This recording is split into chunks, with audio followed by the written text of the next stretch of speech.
Hello dear students, good morning all of you. कैसे हैं आप सभी बच्चों? आज हमें 12th का सोल्यूशन चैप्टर सेकंड और यूनिट सेकंड सोल्यूशन। चैप्टर का नाम क्या है बच्चों? सोल्यूशन। हम उसका एक टॉपिक लेके आए हैं, किसके साथ? आप केमिस्ट्री के पढ़िए, ब्यूटी ऑफ केमिस्ट्री सोल्यूशन में। और बेटा टॉपिक भी क्या है हमारे पास? Solubility of gases and solid in liquid। Clear है? तो today we are discuss about solid in liquid। Clear है? तो आप सभी अपनी फेयर नोटबुक, पेन, पेंसिल, जो भी आप राइटिंग का काम करते उस पे वो ले लीजिए और नोट डाउन करने स्टार्ट कर दीजिए। ओके बच्चों, that is very important article in this chapter solution में। ठीक है, सेकंड चैप्टर आपका, उसके अंदर सोल्युबिलिटी क्या है कि गैसेस का और सॉलिड का किसके अंदर? लिक्विड के अंदर डिजोल्व होना। भाई हमने जो क्वेश्चन लिखा है solubility of gases and solid in liquid, ये कहा ना। तो यहाँ पे आपके पास बच्चों जो लिक्विड है ये तो क्या हो गया आपके पास? सोलवेंट। क्या हो गया आपका? सोलवेंट। क्लियर है? और सॉलिड और गैसेस ये क्या हो गया आपके? सोल्यूट। क्लियर है? ये क्या हो गया आपके पास? सोल्यूट हो गए। और आप you know that solute plus solvent. अब हमारे पास जब हम इसको डिसोसिएट करते हैं, डिसोसिएशन करते हैं तो आपके पास क्या बनता है भाई? सॉल्यूशन। क्या बनता है? सॉल्यूशन। क्लियर है? डिसोसिएशन किया आपने, फिर हमने सॉल्यूशन को क्या किया? क्रिस्टलाइजेशन।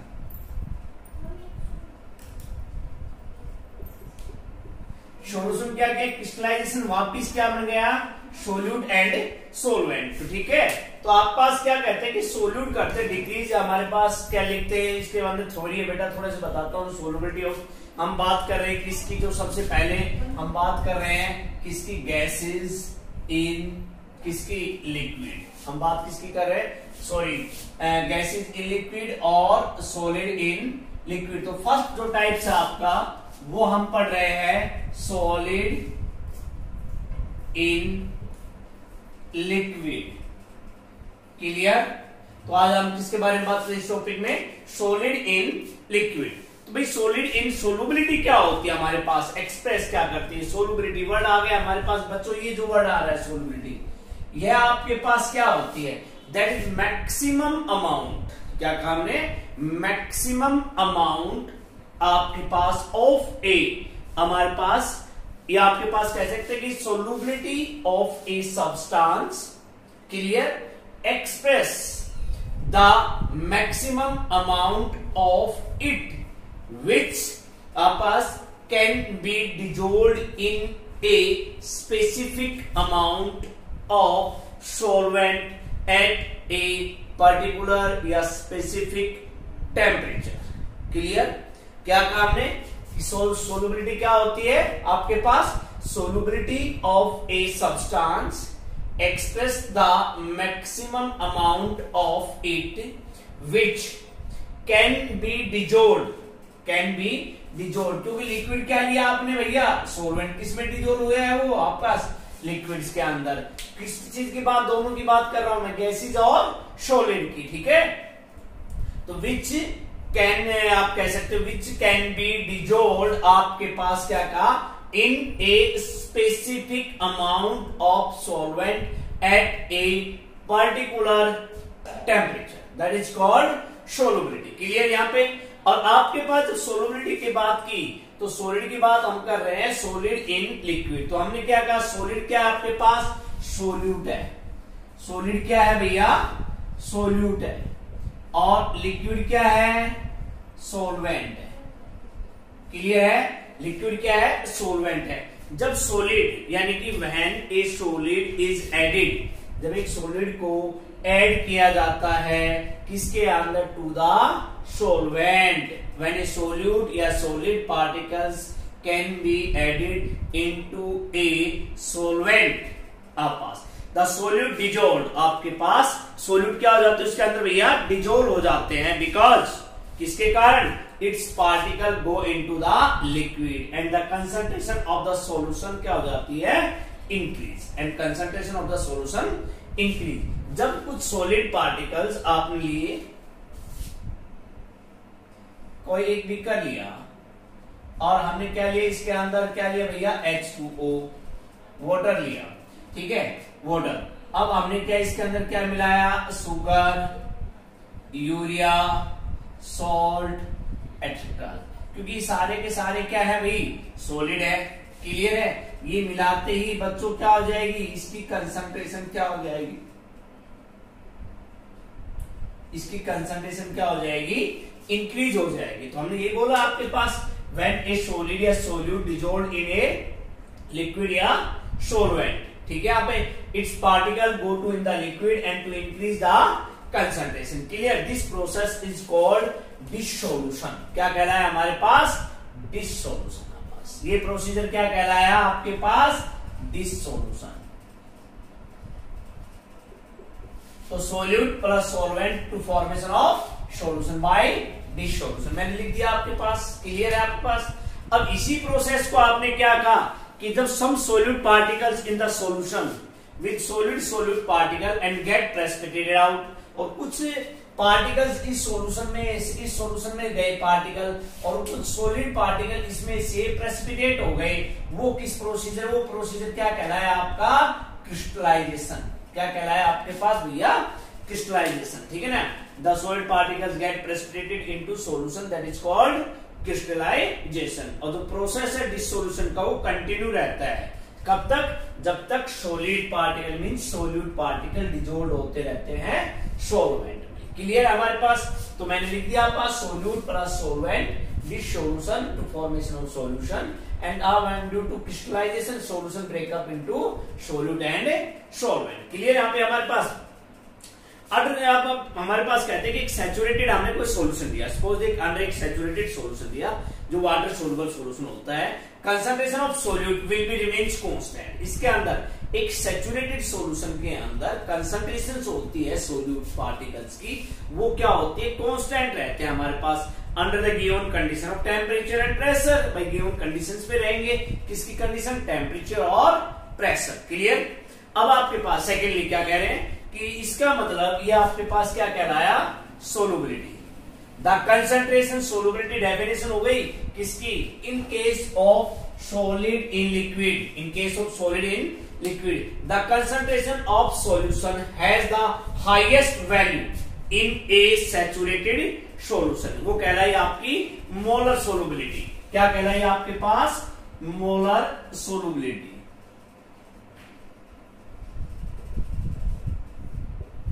क्या लिखा आपने, the concentrations of the solute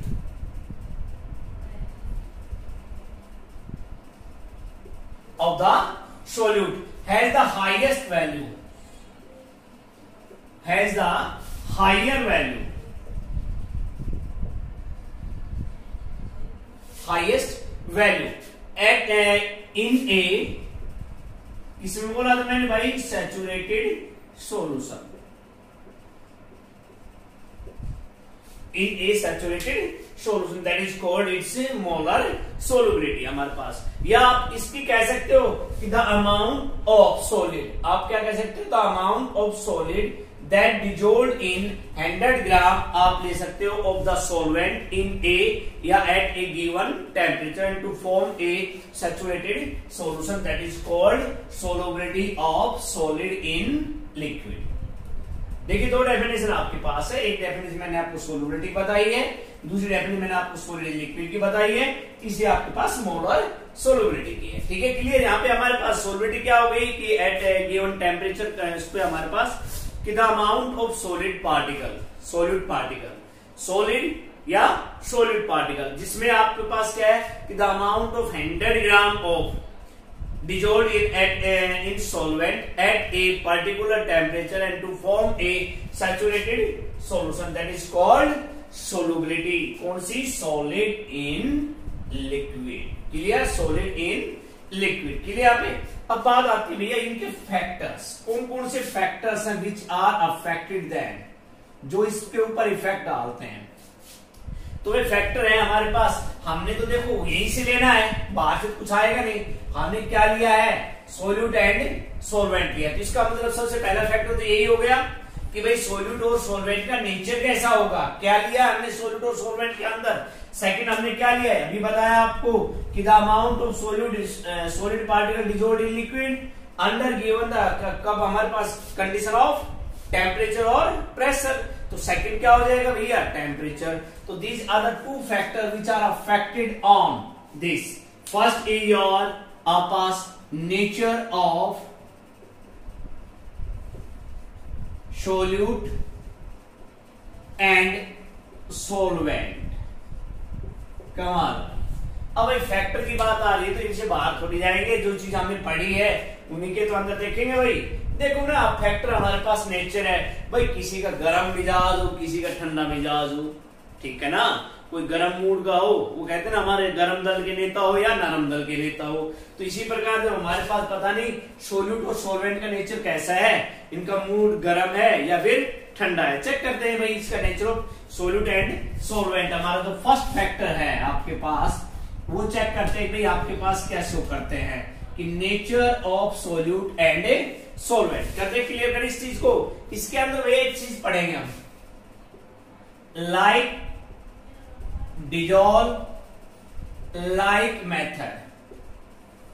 कौन सा मेथड पढ़ेंगे हम, लाइक डिजॉल्व लाइक मेथड। ठीक है, कि घोलो उस चीज को, हमारे पास कैलोरी एवरेज है। ये जरूरी नहीं कि मैंने लिखा है यहाँ पे शुगर है, यूरिया है, सोल्ट है, कुछ सोलिड ऐसे भी होते हैं जो डिजोल्व नहीं होते पानी में। तो हम क्या बात कर रहे हैं भाई, इसके ऊपर बात कर रहा हूं मैं, nature of solute and solvent में। तो इसमें क्या है बच्चों कि एवरी सोलिड, जो हर एक सोलिड होता है, does not dissolve in a given liquid. तो ये जरूरी नहीं कि हर कोई सोलिड आए वो डिजोल्व हो जाए लिक्विड के अंदर हमारे पास। तो इन जनरली क्या करते हैं, जनरली हम बोलते हैं कि एक सोलिड होता है वो डिजोल्व होता है एक लिक्विड के अंदर, जब उनके कब, इफ द इंटरमोलिकुलर, क्या, if the intermolecular interactions are similar in between solute and solvent. जब सोलिड डिजोल्व होता है इसके अंदर, लिक्विड के अंदर, कब, जब उनके बीच में intermolecular interactions are same in between solute and solvent. Clear हमारे पास। और दिस इज अकॉर्डिंग्स विद किसके accordings, like dissolve like method. इसके according like dissolve like method. तो इसमें आपके पास देखते हैं, फॉर एग्जाम्पल लेते हैं, इस मीन्स क्या हो गया, आयनिक जो कंपाउंड होते हैं डिजोल्व होते हैं more readily non polar solvent.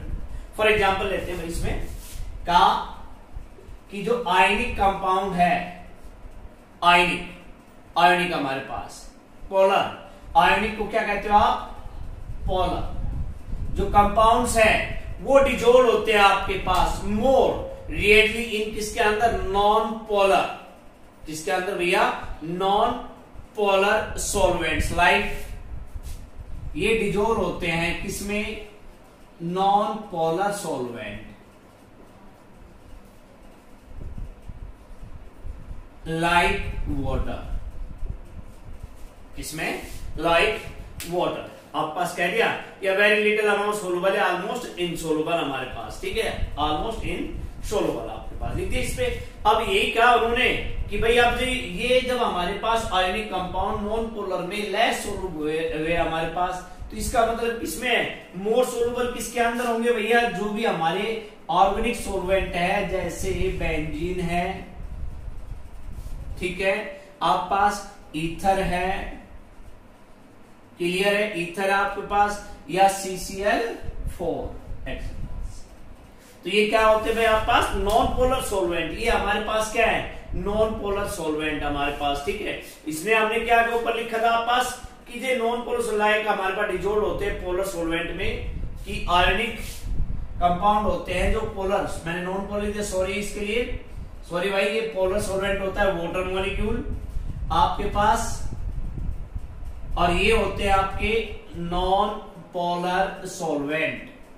कौन से होते हैं भैया नॉन पोलर सोलवेंट, आपके पास benzene, ether, carbon tetra chloride, ठीक है, ये आप पास। तो सिमिलरली नॉन पोलर जो कोवेलेंट या ऑर्गेनिक, नॉन पोलर जो कोवलेंट है या ऑर्गेनिक कंपाउंड्स है are soluble in non polar solvents. Non polar किसमें बोलेंगे? Non polar solvent like as this, इनके अंदर। तो आप पास एक सीधी सी एक बात कर लेते, लाइट जो चेक कर लेते, रिएक्शन 10th क्लास में भी आपने पढ़ी हुई छोटी सी रिएक्शन लेते हैं। फॉर एग्जांपल NaCl, ये तो हो गया सॉलिड, ओके, सॉल्ट हो गया, प्लस किसमें डिजोल्व हुआ? H2O में। अब देखो भैया H2O में टूटते ही आप पास क्या दिखा देगा?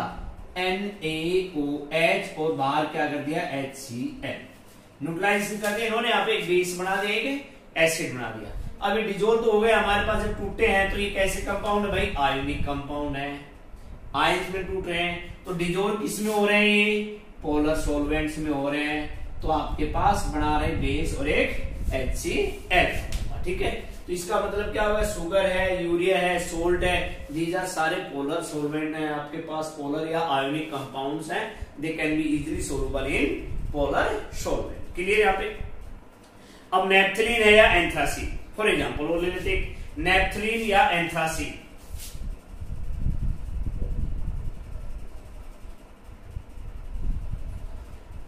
नेप्थलीन एंड एंथ्रासीन, ये क्या है हमारे पास? नॉन पोलर कंपाउंड है। कैसे हमारे पास नॉन पोलर कंपाउंड है?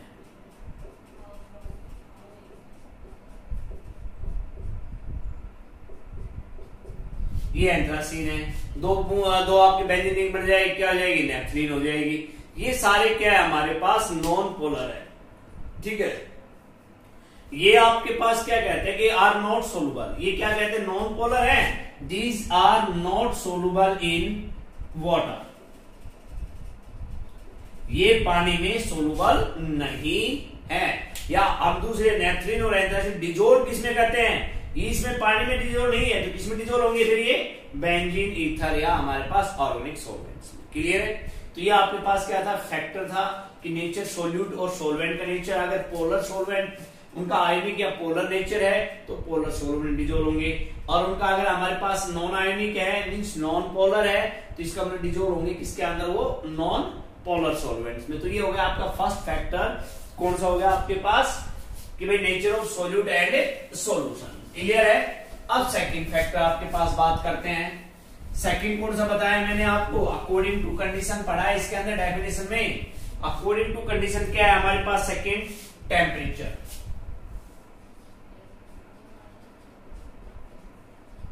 सेकंड क्या है? टेम्परेचर। थोड़ा ध्यान से देखना भैया, दैट इज वेरी इंपॉर्टेंट, ठीक है। सेकंड क्या भैया? टेम्परेचर। टेम्परेचर क्या करता है? Effect temperature. एक आपके पास मार्क इफेक्ट करता है टेम्परेचर और सोलुबिलिटी। किसके ऊपर इफेक्ट डालेगा भाई? हम पढ़ क्या रहे हैं? सोलुबिलिटी। तो भैया आपके पास क्या होगा? एक ग्राफ बन जाएगा किसके बीच में? टेम्परेचर और सोलुबिलिटी के बीच में। तो ये हो गया आपका टेम्परेचर और ये हो गई आपकी सोलुबिलिटी। क्लियर? एक हो गया आपका टेम्परेचर, दूसरी हो गई सोलुबिलिटी। यहां पर वैल्यू हमारे पास क्या हो गई? 0, 20, 40, 60, 80, 100 एंड 120। ठीक है, हमने एक 20 का गैप बना लिया। Temperature 20 degree Celsius, 20 summer, kelvin भी ले सकते हो। SI हो तो टेम्परेचर क्या होती है? केल्विन होती है। क्लियर है? और यहां हमने सोलुबिलिटी लगा लिया भाई 50, 100, 150 एंड 200 और 250। क्लियर? यहां तक कि आपके पास ये आपके पास क्या है? सोलवेंट है। ये आपके पास डिफाइन कर रहे हैं डिग्री सेल्सियस में। ठीक है, ये देखिए दो चीजें हैं हमारे पास टेम्परेचर जब इफेक्ट डालेगा, इफेक्ट ऑफ टेम्परेचर, मैं यहां लिख रहा हूं, ध्यान से देखना भाई। इफेक्ट ऑफ टेम्परेचर भैया 3 पॉइंट है। देखो केमिस्ट्री 3 कहती है भाई, ये तो टेम्परेचर के साथ सोलुबिलिटी इंक्रीज होगी, पहला सीधा सा पॉइंट है भाई। टेम्परेचर बढ़ेगा सोलुबिलिटी बढ़ेगी, टेम्परेचर बढ़ेगा सोलुबिलिटी घटेगी, या दोनों कांस्टेंट रहेंगे। इन तीनों के अलावा अपने पास कोई कंडीशन है ही नहीं। तो चेक कर लेते जनरली हमारे पास क्या होता है कि भाई जब सोलुबिलिटी ऑफ सॉलिड जब सोलवेंट कहते हैं, टेम्परेचर एक मार्केटेड इफेक्ट डालता है solubility of solid in liquid के ऊपर। एक इफेक्ट बढ़िया हुआ इसमें डालता हूं, मार्केट इफेक्ट। मार्क मीन्स वो दो चीजों का इफेक्ट डालता है वो इस पे सॉलिडिटी पे, एक तो कंटिन्यूअस फॉर्म में,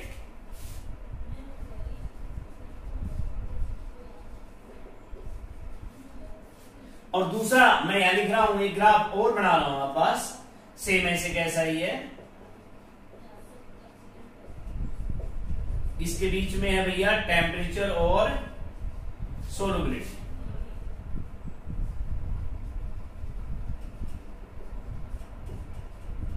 सेम ऐसे कैसा है,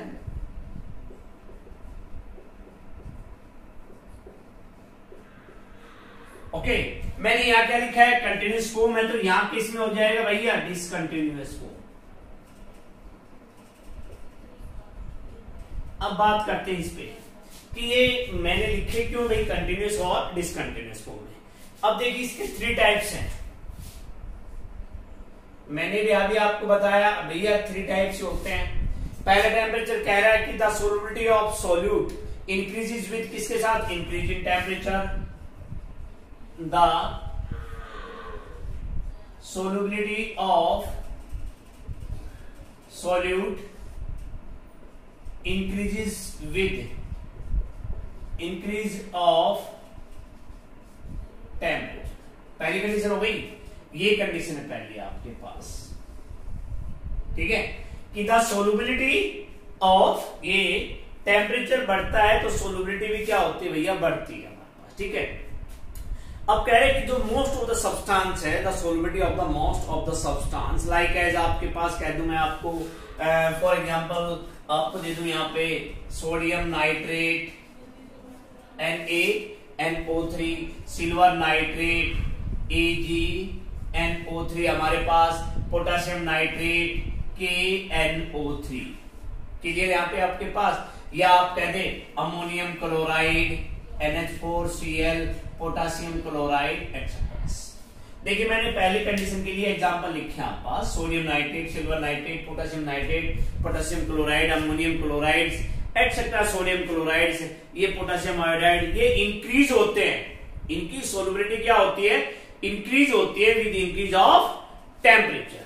क्यों, देखिए क्या करते हैं भाई, सोल्यूट प्लस सॉल्वेंट, क्लियर यहाँ पे, ये हीट को क्या करते हैं, एब्जॉर्ब करते हैं, हीट ले लिया यहाँ पे, और ये आपके रिवर्सिबल निशान, इक्विलिब्रियम का निशान लगा दिया, और यहाँ पे क्या होगा भैया, क्या बना दिया उन्होंने, सॉल्यूशन। और जो यहां से इस सॉल्यूशन को बनने में जो एनर्जी निकली है उसकी वैल्यू क्या है भैया, पॉजिटिव। कैसी वैल्यू है, पॉजिटिव। ये बात के लिए ध्यान रखना, क्यों, डिसोल्यूशन प्रोसेस के अंदर क्या प्रोसेस हो रहा है, ये डिसोल्यूशन प्रोसेस के अंदर आपके पास एंडोथर्मिक रिएक्शन होती है, ये आपके पास, और एंडोथर्मिक रिएक्शन में क्या है, H ग्रेटर देन 0, और रिएक्शन कैसी हो गई भैया, एंडोथर्मिक। कैसी हो गई ये, एंडोथर्मिक। किसके कारण, हमारे पास, अब आपसे कहा ना कि the solubility of these substances increases with increase of temperature. क्यों, बिकॉज इन केस, आप रीजन दे सकते हो, because in this solution process, because in this solution process these substances, कौन से सब्सटेंस, ये सब्सटेंसेस हमारे पास क्या कहते हैं, इज एंडोथर्मिक, इज एंडोथर्मिक। और इन केस ऑफ एंडोथर्मिक हमारे पास डेल्टा एच, डेल्टा एच किसकी, सोल्यूशन की, मैंने यहाँ एंडोथर्मिक लिखा है, यहाँ पे आप किसकी लिखोगे, सोलुबिलिटी है, डेल्टा एच सोलुबिलिटी आपके पास, वो क्या होती है भैया, positive. Positive means greater than, उसकी वैल्यू क्या होती है, 0 से बड़ी होती है, तो इसका मतलब वो क्या हो गया आपके पास, इंक्रीज हो गए, solubility increases with increase of temperature, like as AgNO3, clear, potassium iodide Ki, potassium iodide हमारे पास, potassium nitrate KNO3, solubility with increase of temperature, NaNO3 हमारे पास, ठीक है। ये आपके पास पहली कंडीशन हो गई। सेकंड कंडीशन आपके पास क्या कह रही है कि द सोलुबिलिटी, फर्स्ट पॉइंट हो गया आपके पास। सेकंड पॉइंट क्या कह रहा है कि द सोलुबिलिटी ऑफ सॉलिड्स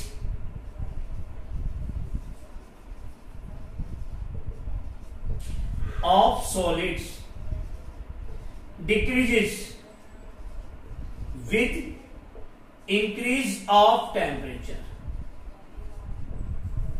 अब कह रहे हैं सेकंड कंडीशन क्या कह रहा है कि सोलुबिलिटी है वो डिक्रीज हो रही है। ये सोलुबिलिटी पर कितने जा रहा है, वो क्या हो रही है, डिक्रीज हो रही है। किसके साथ, विद इंक्रीज ऑफ टेम्परेचर। इधर टेम्परेचर इंक्रीज होगा, सोलुबिलिटी इधर डिक्रीज होगी। फॉर एग्जाम्पल उन्होंने हमारे पास लाइन ले लिया lithium sulphate, for example lithium sulphate Li2SO4, lithium sulphate. Clear है हमारे पास caesium sulphate Ce2SO4 for example, ये ले लिया हमने लिथियम सल्फेट। या आपके पास और करें तो हमने ले लिया Na2CO310H2O एक्सेट्रा, सोडियम हाइड्रोजन।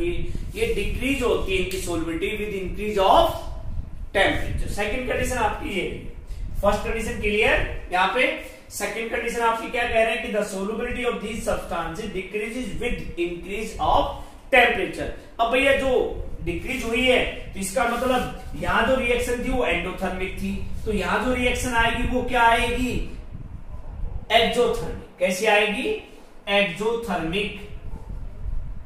और एक्सोथर्मिक में क्या है, ये डेल्टा एच की जो ग्रेटर थी वो क्या हो जाएगी, स्मॉलर, यानी कि डेल्टा एच किस में आ जाएगा भैया, नेगेटिव में। किसमें वैल्यू आ जाएगी, नेगेटिव। इसका अपोजिट हो गया, ठीक है ना। यहाँ इंक्रीज हुआ तो हमने डेल्टा एच को पॉजिटिव दिखाया, एंडोथर्मिक प्रोसेस।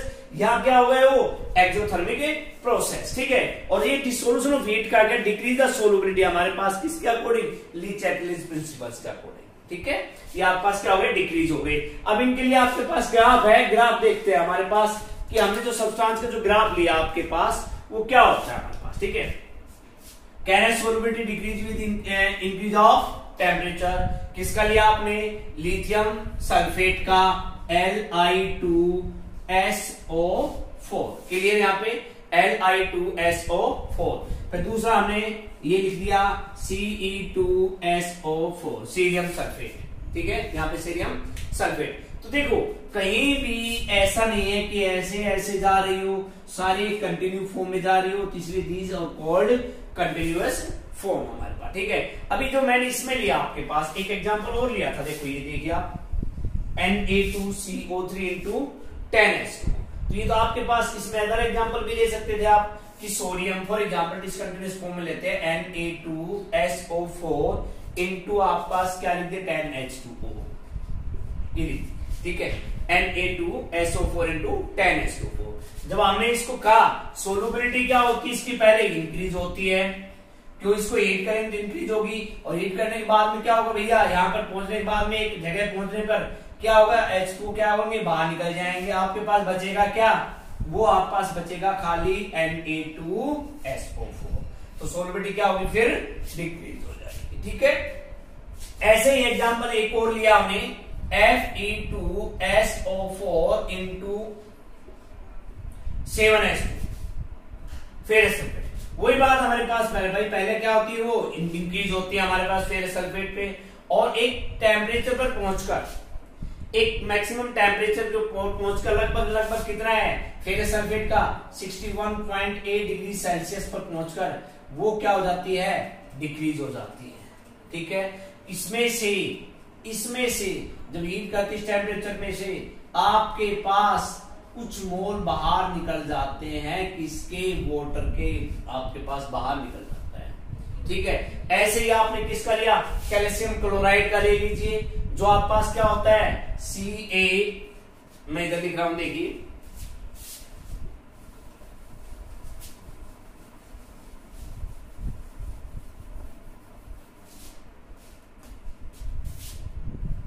कौन सा आपके पास भैया, CaCl2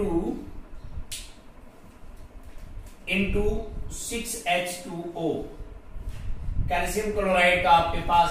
देखिए कैल्शियम क्लोराइड यहां हो गया CaCl2 और 6H2O, ठीक है।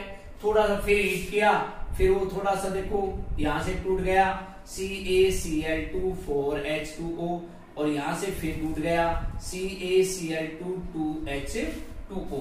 इस प्रकार से आपके पास जा रहा है, देखो उसमें से रिड्यूस क्या हो रहे हैं, H2O प्रोसेस बाहर जा रहे हैं। और ये क्या है, एक कंटिन्यूस फॉर्म नहीं है हमारे पास, ये आपके पास ऐसे अलग अलग टेम्परेचर पे ये कैसी फॉर्म आ रही है हमारे पास, डिसकंटिन्यूअस फॉर्म आ रही है। ठीक है, इसका आप फिगर से क्लियर है कि आपके पास कौन सी है, डिसकंटिन्यूअस फॉर्म है। ठीक है, थर्ड कह रहे हैं कि आपके पास इरेगुलर बिहेवियर, जो आपके पास क्या शो कर रही है, आपके पास भाई रेगुलर नहीं है, ये तो हो गया रेगुलरिटी, और ये क्या कर रहे हैं थर्ड प्रोसीजर में आपके पास इरेगुलर बिहेवियर। ये जो ग्राफ शो कर रहा है ये आपका इंक्रीज और डिक्रीज दोनों फैक्टर को, और ये जो थर्ड है आपके पास, थर्ड कह रहा है कि जो सोलुबिलिटी है shows irregular behaviour with increase of temperature, the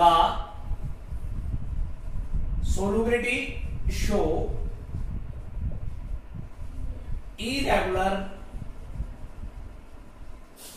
behaviour, क्या शो कर रही है भाई, इरेगुलर बिहेवियर विद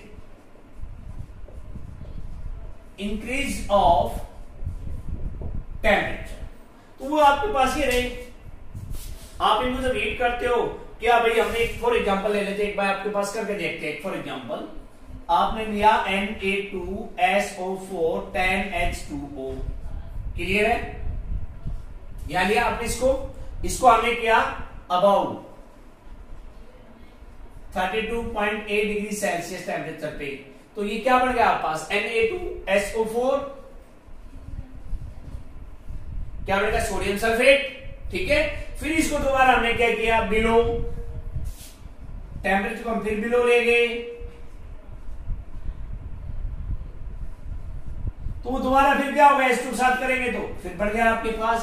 तो भाई ये जो आपके पास जो डिसकंटिन्यूअस फॉर्म है, ये शो क्या कर रहे हैं हमारे पास, इरेगुलरिटी बिहेवियर शो कर रहे हैं हमारे पास। ठीक है, these are the two effects which are affected of solid in liquid, solubility of solid in liquid। तो नेक्स्ट जो थर्ड है आपके पास, एक छोटा सा टॉपिक है इसमें, थर्ड जो आपके पास फैक्टर है that is your pressure. Third is your pressure.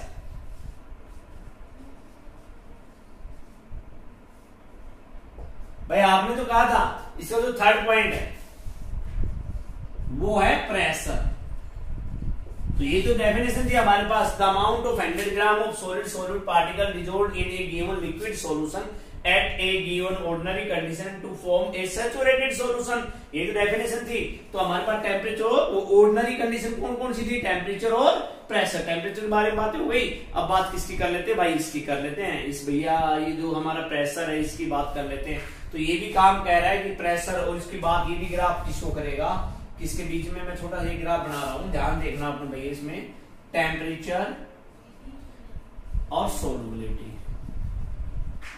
ठीक है, अब देखो ये मैं किसका दिखा रहा हूं, ये आपको किस चीज का सोलुबिलिटी टेम्परेचर का शो कर रहा हूं, ये इसी में दिखा रहा हूं आपको टेम्परेचर में, कि temperature is solubility of nitrogen N2,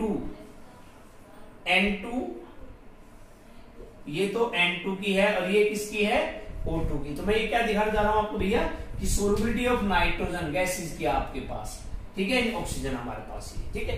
तो ये आ गया आपकी थर्ड जो सेकंड पॉइंट आएगा, सॉलिड गैसेस इन लिक्विड, तो उसमें आपके पास ये आपको पढ़ना पड़ेगा। अब हम जो इफेक्ट ऑफ प्रेशर की बात कर रहे हैं सोलुबिलिटी पे, तो वो जनरली क्या होता है, स्मॉल इफेक्ट डालता है।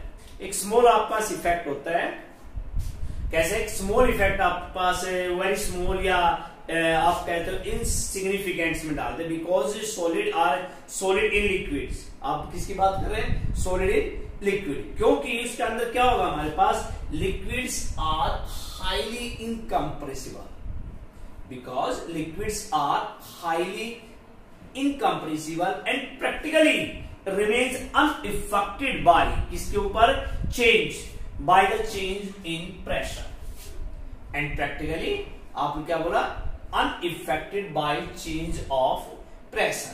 फॉर एग्जाम्पल आप इस पे लेकर देख लीजिए, हमारे पास एक चेंज करते हैं 500 एटमोस्फेरिक प्रेशर के ऊपर, आप चेंज करते हो किस चीज को, इंक्रीज सोडियम क्लोराइड की 500 डिग्री ये आपके पास प्रेशर की बात कर रहा हूं भाई, 500 एटमोस्फेरिक प्रेशर के ऊपर the solubility of water, sodium chloride की, किसकी सोलबिलिटी, सोडियम क्लोराइड की इन वाटर में वो ओनली कितनी होती है भाई, ओनली 2%, 2 से 3%, कितनी भैया, 2 से 3% सोडियम क्लोराइड की इन वाटर।